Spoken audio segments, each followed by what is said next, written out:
వేదముగ నిరత నాట్యముగ కదిలిన పదమిది ఈశా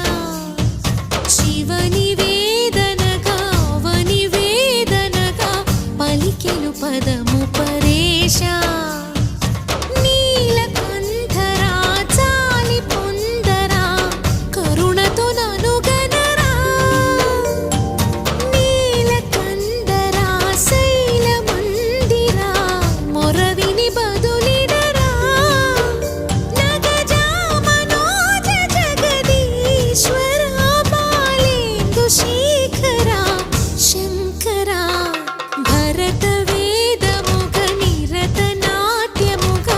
కదిలిన పదమిది ఈశా